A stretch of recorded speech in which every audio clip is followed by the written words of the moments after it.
اليوم شكرا لتلبيتك الدعوة اليوم وحضورك بيناتنا. Madame la Présidente du gouvernement, Mesdames et Messieurs les ministres et secrétaires d'État, Vos Excellences, Mesdames et Messieurs les ambassadeurs, chers invités, chers amis, Mesdames et Messieurs, je suis ravi que vous soyez là aujourd'hui à l'occasion des 35e journées de l'entreprise organisée comme chaque année à l'IACE, donc Institut arabe des chefs d'entreprise. Je vous dirai encore un grand chaleureux welcome back après une année d'interruption pour les raisons pandémiques que vit notre pays et le monde et que vous connaissez. Je ne me répéterai pas assez pour rappeler qu'à chaque session de notre institut, celui-ci essaye de se choisir avec le plus grand soin un thème toujours en rapport avec l'entreprise. Il faut qu'il soit important par ses enjeux, brûlant par son actualité et, nous l'espérons toujours, intéressant car suscitant de votre part ainsi que de tous les participants une contribution passionnée au débat et qui est la seule à même d'apporter des réponses à notre problématique.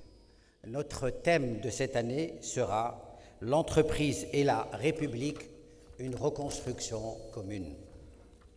Mesdames et messieurs, l'année 2021 aura été une année très particulière dans l'histoire récente de la Tunisie. Elle retiendra cette année comme étant celle après laquelle se seront passés 10 ans après la révolution d'un certain 14 janvier 2011, censé mettre fin à un régime autoritaire de 23 ans et instituer une démocratie à même d'apporter liberté, prospérité et bien-être aux Tunisiens.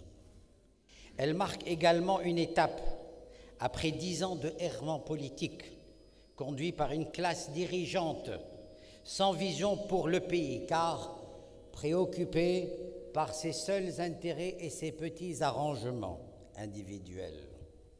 Elle aura été l'année où la crise politique et économique aura atteint son paroxysme un certain 25 juillet 2021, le jour même où la Tunisie fêtait son indépendance. Ce jour-là même d'un épilogue qui mit fin, au moins provisoirement, à cette terrible tragédie.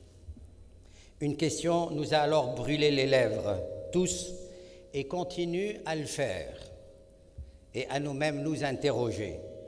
Que faire de cet héritage que nous devons de toute façon assumer sans trop en avoir le choix?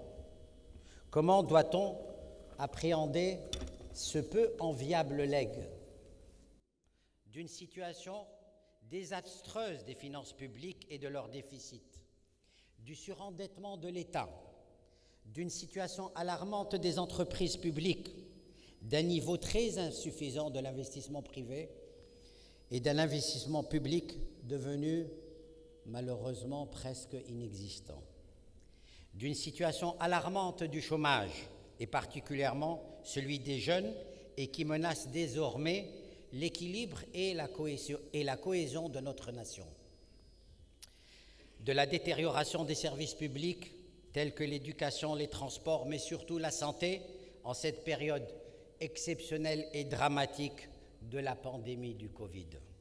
La liste est encore longue et je vais vous dire, elle est exactement la même que celle que j'énumérais déjà en 2019 lors de la 34e session de ces mêmes journées avec encore plus d'acuité, de gravité et de profondeur.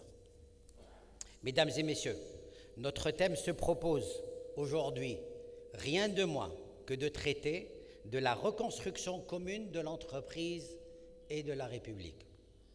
Cela signifie des réformes politiques et institutionnelles profondes qui deviennent plus qu'urgentes et qui ne peuvent se réaliser sans stabilité économique. C'est également là, à l'IACE, que nous disons qu'il faut absolument séparer deux temps, le temps politique et le temps économique. Et c'est dans ce temps économique qui nous intéresse particulièrement et qui ne s'arrête jamais. ni pour l'État, ni pour les agents économiques, ni pour notre peuple, que l'entreprise doit se mouvoir et être non pas uniquement citoyenne, mais encore plus que ça. Nous avons appelé ça républicaine. Cela signifie également que l'entreprise doit continuer dans le même temps, en ses difficultés, d'investir, de produire pour participer à la création de la richesse nationale, employer pour donner aux Tunisiens, et en particulier aux jeunes, leur raison de vivre et de vivre décemment. Réaliser également des profits et être suffisamment rentable pour continuer à contribuer au maintien des structures de l'État et des services publics. Et enfin, de participer à la vie de la cité. Et cela ne pourra se faire que dans le cadre d'une république démocratique, d'un État de droit dans lequel elle aura toute sa place et pourra ainsi pleinement y contribuer et se développer. Mesdames et messieurs, notre panel d'hier soir, qui a réuni les plus hauts décideurs économiques de notre pays, et en l'occurrence, Madame la ministre des Finances et Monsieur le gouverneur de la Banque centrale, ceci d'un côté, mais également nos récents entretiens avec Monsieur le chef de l'État ainsi que Madame la chef du gouvernement ici présente et que je salue encore, ont été pour nous l'occasion d'échanger non seulement sur cette situation difficile des finances publiques et qui n'est pas sans conséquences sur les entreprises et dont ils ont montré une pleine conscience, mais aussi l'occasion pour nous de leur demander, et à minima, d'assurer un environnement propice des affaires, c'est-à-dire plus de liberté avec une plus grande libéralisation de l'économie, moins d'autorisations et de contraintes bureaucratiques à même d'encourager l'entrepreneuriat, et enfin, et non des moindres, la garantie d'un État de droit auprès d'une justice qui devient un véritable jeu périlleux et aléatoire. Cela ne manquera pas de libérer rapidement les énergies et de profiter des énormes opportunités qui s'offrent à nous, entrepreneurs, et à notre pays, que ce soit sur notre marché domestique ou sur les marchés internationaux.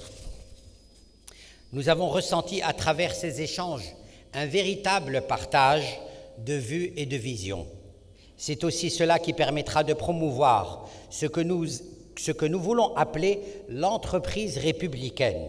C'est également de là que nous réveillerons le génie tunisien. Alors, libérons-le, rendons-lui sa liberté.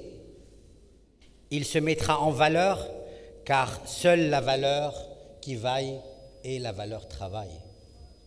Il est capable de miracles, Madame la Présidente. Mesdames et messieurs, l'heure est grave et ne l'a jamais été autant pour notre pays que nous aimons tant. Son sauvetage est pour nous un devoir envers lui qui nous a tant et tout donné. C'est également un devoir envers nos enfants. C'est ici qu'ils sont nés et c'est ici qu'ils vivront. Ils devront à leur tour en prendre soin et qu'à leur tour développeront, après qu'on le leur aura remis en meilleur état, nous l'espérons, qu'il nous a été lui-même légué, car nous n'en sommes pas les propriétaires, mais de simples dépositaires pour les générations futures.